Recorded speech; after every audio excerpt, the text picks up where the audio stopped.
Wankawan TV1. Baik, selamat siang kawan-kawan sekalian.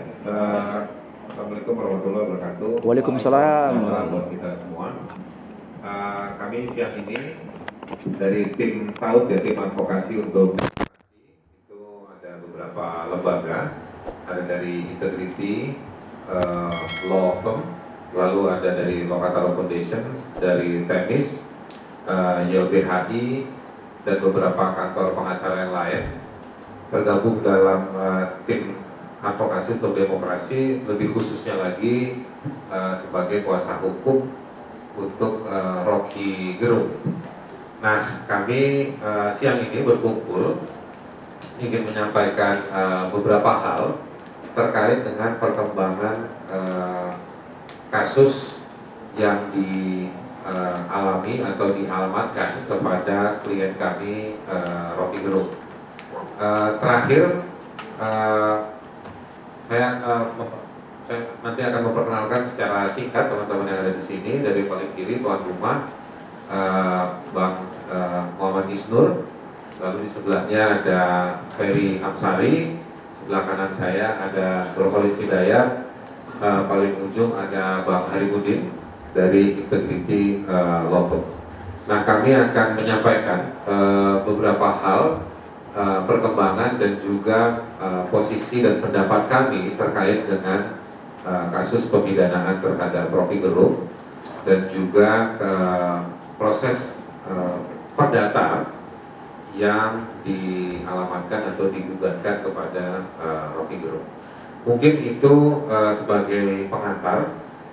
Mungkin saya mau minta Nurholis dulu lebih dahulu untuk menyampaikan posisi kita soal pasal keonaran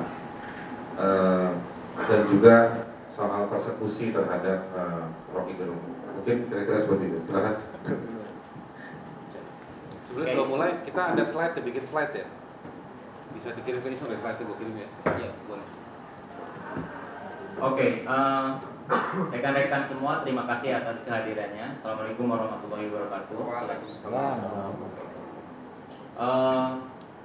Pada hari ini kita merespon status perkara Rocky Gerung ya, yang dinaikkan tahapnya dari penyelidikan ke penyidikan oleh Barreskrim Mabes Polri. Nah, artinya mereka sudah memutuskan ada peristiwa pidana, meskipun kemudian dan kita sudah diberitahukan dalam hal ini mengenai perkembangan proses penyelidikan dan penyidikan ini. Nah, meskipun kita belum mendengar siapa status tersangkanya, yaitu tapi memang bisa dipastikan bahwa ini berkaitan dengan Rocky Gerung dan di situ dituliskan dalam dokumennya dan kawan-kawan. Jadi kita menduga sebenarnya tersangkanya mungkin tidak hanya Rocky Gerung karena ditulisnya Rocky dan kawan-kawan. Nah, pasal yang ditingkatkan penyidikannya ini berkaitan dengan pasal keonaran 14 dan 15 kayak gitu. Kemudian juga terkait dengan syarat kayak gitu. Nah, pada kesempatan pertama kami akan merespon berkaitan seperti ini. Dalam hukum pidana kita melihat bahwa suatu prosekusi terhadap peristiwa pidana itu harus ada itikat baik. Nah, apa yang kami temukan dalam kasus ini berkebalikannya dengan hal tersebut. Yang kita lihat adalah orkestra dari begitu banyak laporan yang terorganisir sistematik yang mengarah kepada Rocky Gerung. Dan pasalnya semuanya sama. Yang kami lihat itu lebih menyerupai suatu respon yang persekutif. Tidak hanya laporan pidana, bahkan di lapangan diikuti oleh berbagai tindakan persekusi sebagaimana yang kita lihat dengan cara melarang Rocky Gerung untuk berbicara di depan forum-forum ilmiah, demonstrasi, bahkan juga ada lemparan ya dalam satu kasus tertentu. Nah, jadi ini ada suatu persekusi dari respon dari orang-orang yang membela atas nama Jokowi terhadap Rocky Gerung. Dalam perkembangannya tidak ada keonaran ya, yang kita lihat yang dihasilkan oleh atau dikehendaki oleh Rocky Gerung. Kalau kita mau melihat pasal keonaran yang kalau diterapkan kepada Rocky Gerung, yang ada adalah respon yang yang persekutif kepada Rocky Gerung. Nah, dalam hal ini seharusnya penyidik Mabes Polri justru sebaliknya harusnya mencari pelaku yang mendorong, yang mengorkestrasi laporan-laporan tersebut yang tidak berdasarkan etikat baik. Dia yang harusnya dicari, karena dia yang memprovok, dia yang menghasut untuk melakukan atau menggunakan upaya hukum sebagai jalan untuk melakukan persekusi. Kita menyebut ini sebagai judicial harassment berkali-kali. Nah, jadi itu yang kita lihat yang terjadi peningkatan status dari penyelidikan ke penyidikan. Ini tentu kita sangat sayangkan karena tidak memenuhi hal tersebut. Belum lagi kalau kita melihat definisi konsepsi hukum mengenai pasal keonaran yang kemudian di KUHP baru bahkan sudah diubah berkaitan dengan kerusuhan gitu ya. Kita lihat di KUHP baru ada kualifikasi yang dimaksud dengan kerusuhan, kayak gitu, bahwa itu harus menimbulkan kekerasan dengan korban, kekerasan terhadap orang, benda, dan itu melibatkan 3 orang korban minimal, kayak gitu. Penjelasan dalam KUHP baru. Kalau kita pakai tafsir futuristik atau bahkan transisional selama proses ini sampai menunggu berlakunya KUHP baru, seharusnya kasus ini tidak, penggunaan pasal keonaran pasal 14 dan 15 terhadap Rocky Gerung seharusnya tidak digunakan karena sudah tidak sesuai dengan alam pikir dan itu terbukti digunakan semena-mena sebagai alat untuk merepresi. Dalam sejarahnya kita sebagai pembela publik sudah berpengalaman membela beberapa kasus terkait dengan pasal 14-15, seringkali digunakan sebagai alat untuk merepresi, mencari kambing hitam, menuduh orang-orang yang menggerakkan misalkan demonstrasi, mengkambing hitamkan orang-orang yang jadi mastermind dari kritik terhadap otoritas dan pejabat.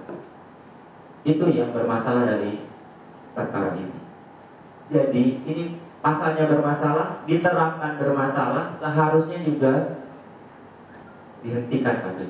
Itu dari saya untuk sementara. Terima kasih. Ya, silakan Pak Isnur lanjut. Ya, terima kasih. Salam kenal, saya Muhammad Isnur, sekarang Ketua Umum Pengurus YLBHI. Pertama, YLBHI menyatakan bergabung dan bersedia menjadi penasihat hukum atau pendamping Rocky.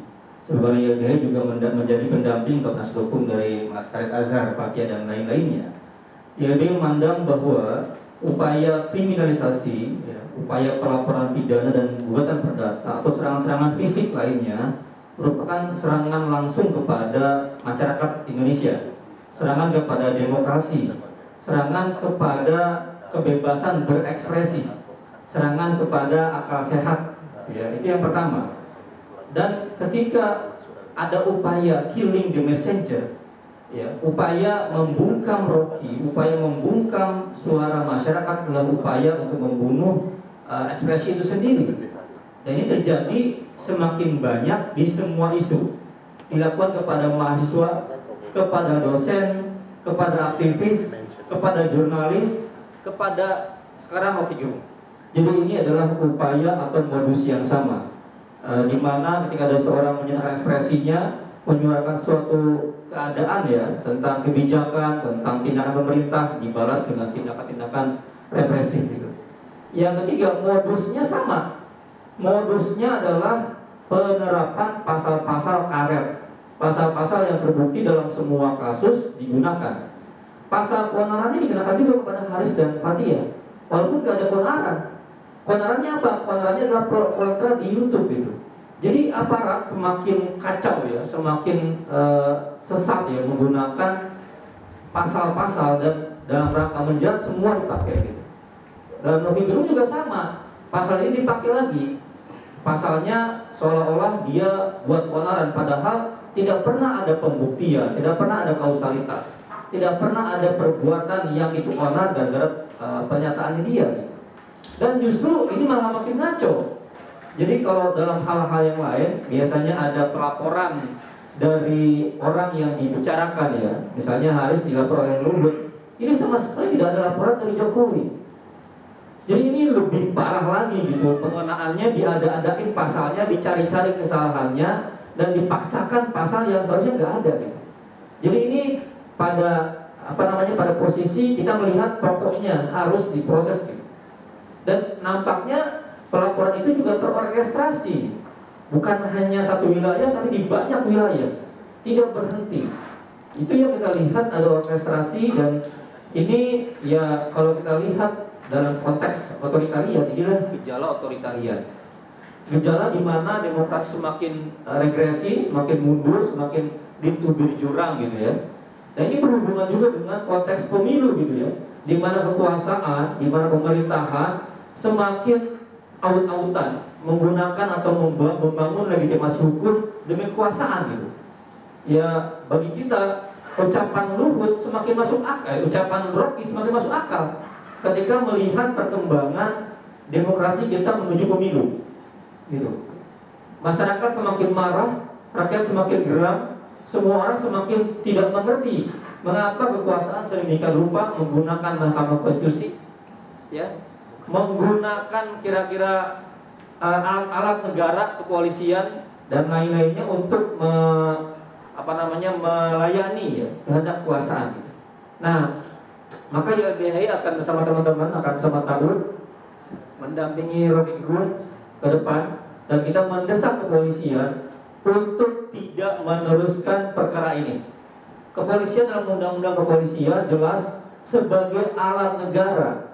Siapa negara? Negara itu ya rakyatnya, ya kan, ya wilayahnya, seluruh aspek dari kehidupan kebangsaan. Bukan jadi alat kekuasaan, bukan jadi alatnya pemerintah, bukan jadi alatnya kemudian kira-kira partai atau sekelompok orang gitu. Ini berbahaya kalau kepolisian juga menjadi alat kekuasaan juga. Kita mendesak Pak Kapolri Listio Sigit ya kan, juga Pak Kapolda ya, Karyoto, Polda Metro Jaya dan seluruh jajarannya untuk menjaga kepolisian tidak menjadi alat kekuasaan, tetapi jadi alat negara. Demikian dari saya, terima kasih. Selamat siang. Baik, mungkin Bang Arifudin, silakan. Oke. Terima kasih, sedikit saja. Saya Arifudin dari Integrity Telekom. Integrity ini selain menjadi kuasa hukum untuk perkara pidana yang sekarang sedang kita diskusikan, juga menjadi kuasa hukum Rocky Gerung untuk di 3 perkara perdata ya, yang ada di PN Pusat, PN Selatan, dan PN Cibinong.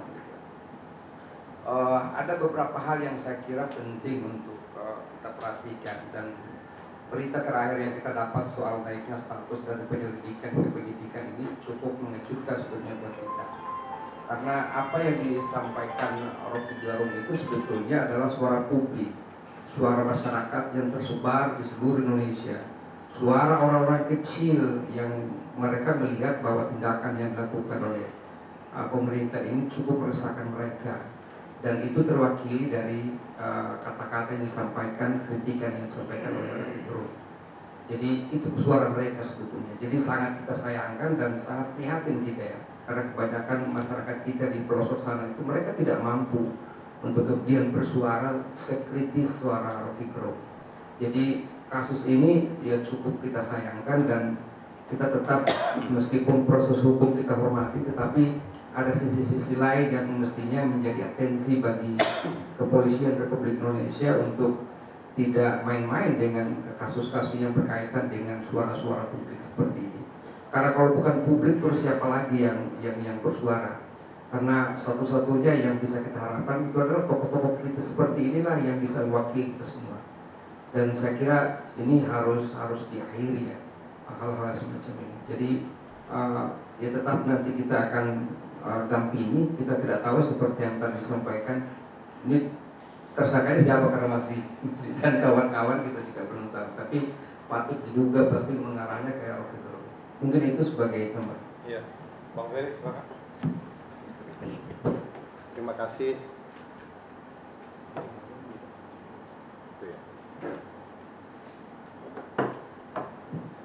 Terima kasih. Pertama saya mau menyampaikan satu, apa yang dilakukan oleh Rocky Gerung adalah hak konstitusionalnya sebagai warga negara. Kemerdekaan berserikat, berkumpul, menyampaikan pikiran secara tulisan dan ucapan itu dilindungi oleh undang-undang. Ketentuan undang-undang menyatakan bahwa pasal 8 ayat 1 Undang-Undang 28 tahun 99 tentang penyelenggara negara yang bersih dan bebas dari korupsi, kolusi, nepotisme meletakkan tanggung jawab dan hak warga negara untuk berpartisipasi dalam mewujudkan pemerintahan yang bersih. Jadi ini hak konstitusional yang dilindungi Undang-Undang Dasar dan Undang-Undang. Kedua, ketika warga negara menjalankan hak dan tanggung jawabnya, maka dia tidak bisa dipidana. Masa undang-undang memerintahkan ini hak dan tanggung jawab warga negara, lalu ketika warga negara menjalankan hak dan tanggung jawabnya, lalu negara memenjarakannya? Tidak bisa. Jadi tidak bisa apa yang dilakukan oleh Bung Rocky Gerung itu kemudian dipidanakan kalau kemudian aparat negara baca undang-undang. Nah ini kalau aparat kemudian mengabaikan undang-undang, lain lagi ceritanya. Nah sejauh ini kami melihat ya, upaya-upaya yang dilakukan untuk Rocky Gerung adalah upaya negara untuk membuat warga negaranya tidak bisa bekerja untuk menjalankan hak dan tanggung jawabnya. Bayangkan ada 1 pidana, ada 3 perdata.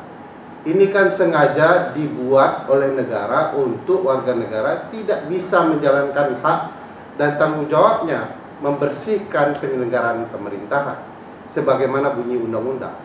Jadi dibuatlah Rocky Gerung sibuk ya hari-harinya dengan urusan 1 pidana dan 3 perdata. Dan bagi saya ini cara-cara yang hanya bisa dilakukan oleh negara. Tidak mungkin sipil biasa bergerak seperti ini untuk kemudian bisa mematikan hak-hak konstitusional warga negara, dalam konteks ini Bung Rocky Gerung. Jadi saya merasa ada peran negara yang perlu kemudian ditelaah. Kalau dilihat ketentuan undang-undang, penyelenggara negara termasuk dalam hal ini Presiden Joko Widodo tidak boleh menggunakan kekuasaannya untuk kemudian mematikan hak.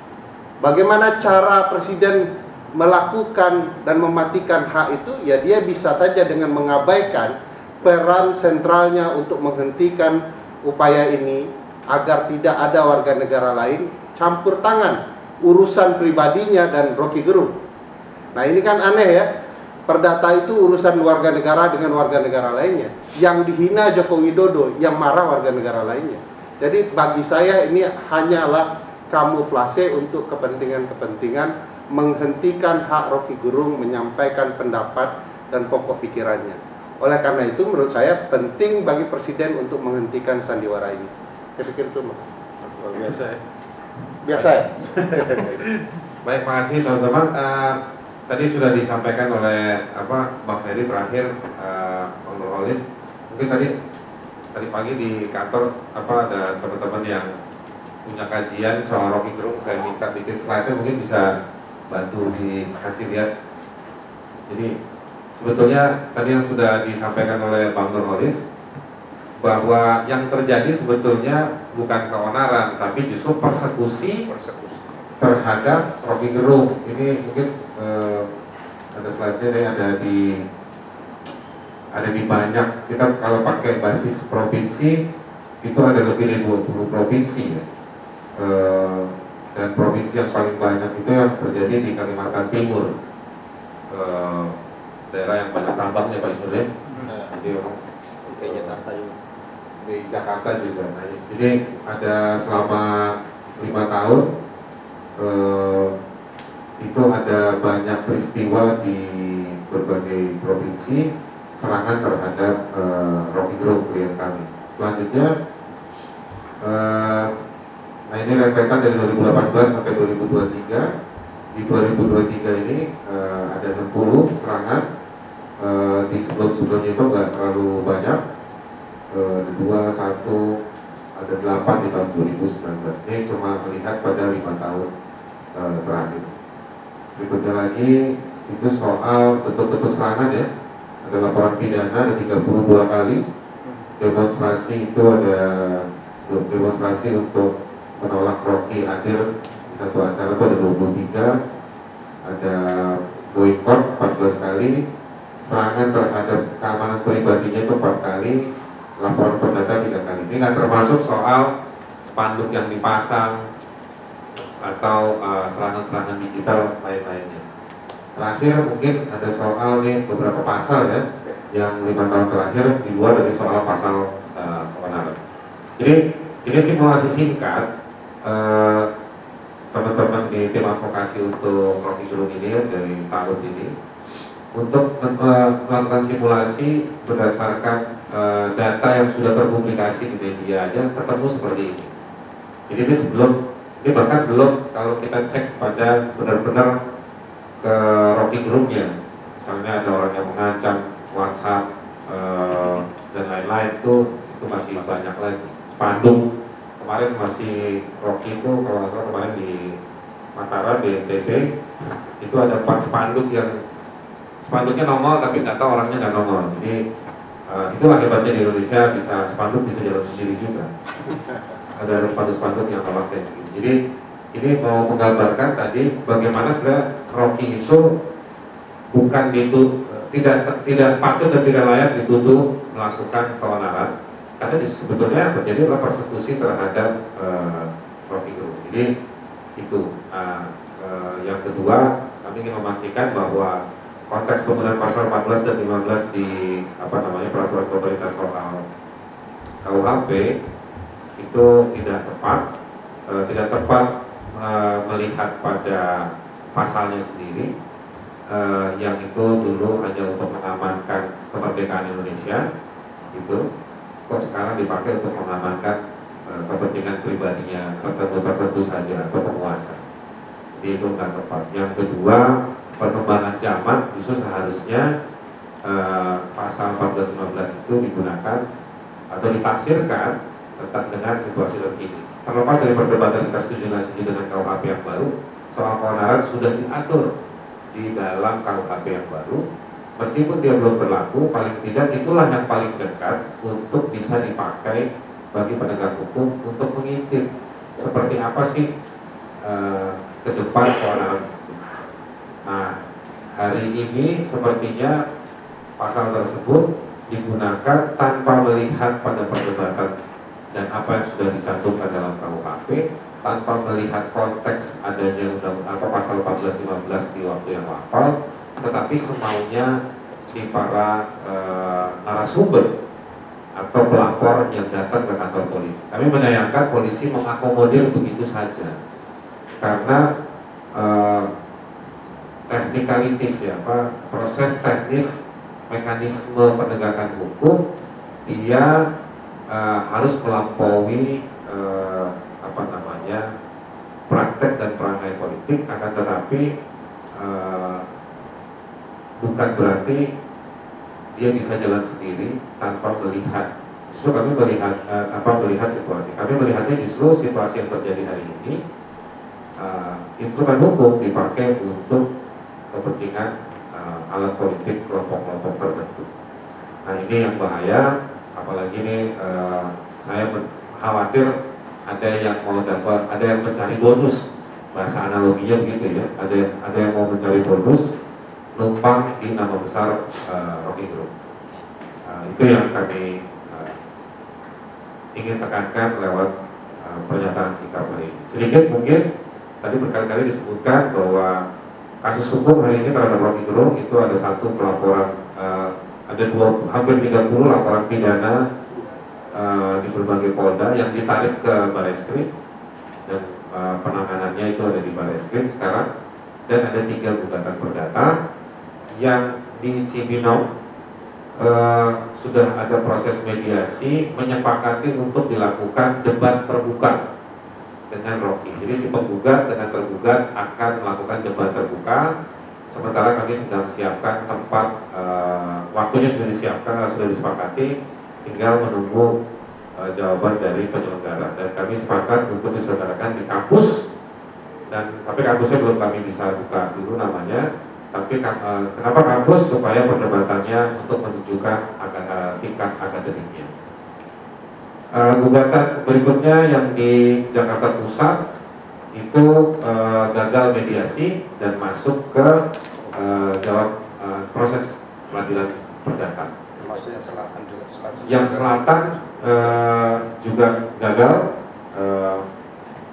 mediasinya, maka akan masuk ke proses gugat-menggugat di Pengadilan Negeri Jakarta Selatan. Termasuk di Jakarta Selatan ada satu pihak intervensi untuk turut serta dan sudah diterima ya, sudah. untuk dalam proses.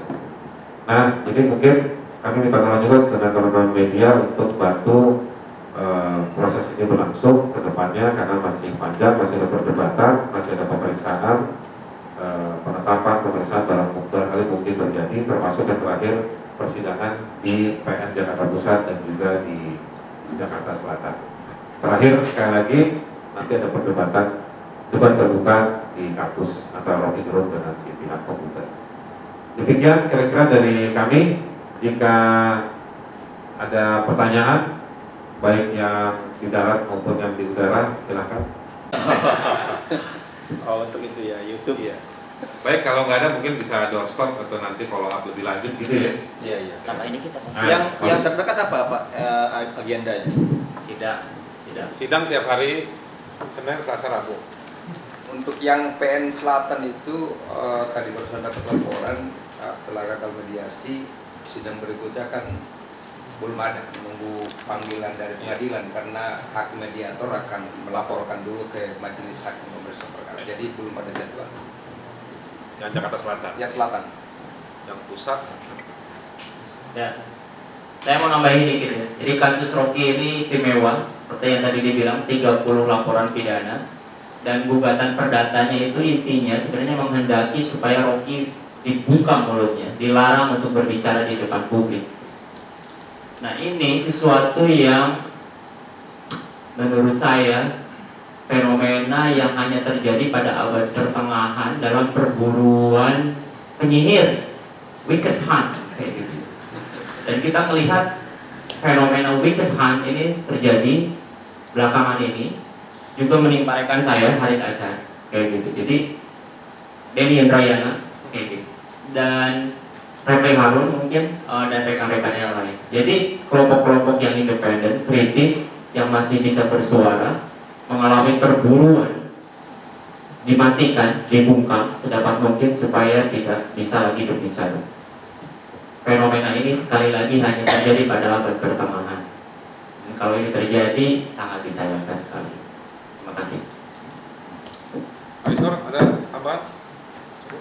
Iya, tambahannya ada. Ya, tambahannya ini juga ya situasi berbahaya terjadi di seluruh daerah, di semua isu gitu.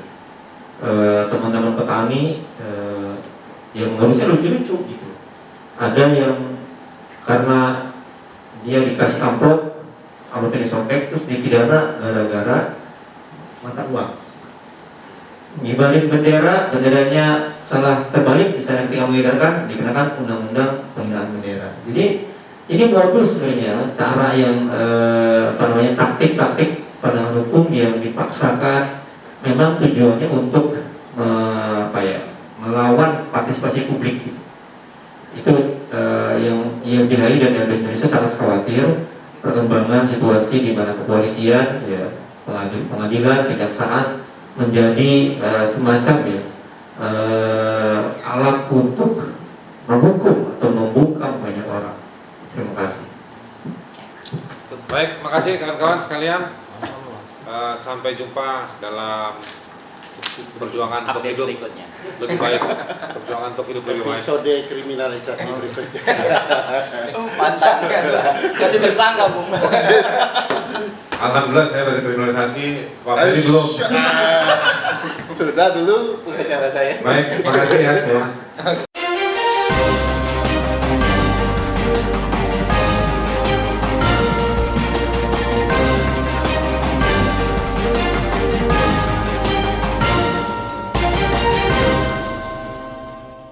One Kawan TV 1.